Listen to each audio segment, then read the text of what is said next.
Hello കൂട്ടുകാരെ, ചട്ടി അടുപ്പത്ത് വെച്ച് നല്ലെണ്ണ ഒഴിച്ച് കടു പൊട്ടിക്കുക. കടു പൊട്ടി വരുമ്പോൾ എരിവിനനുസരിച്ച് വറ്റൽമുളക് ചേർത്ത് കൊടുക്കുക.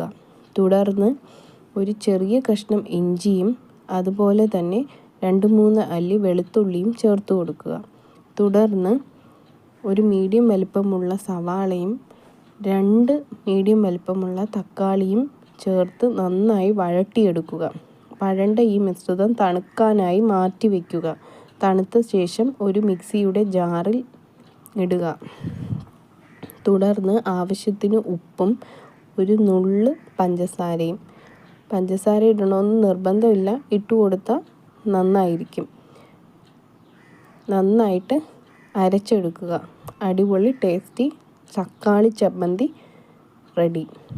നിങ്ങൾക്ക് ഇഷ്ടമായെന്ന് വിചാരിക്കുന്നു. ഇത് പലർക്കും അറിയാവുന്നതായിരിക്കും, എങ്കിലും ഞാൻ എൻ്റെ രീതിയിൽ ചെയ്തെന്നേ ഉള്ളൂ. ഓക്കെ.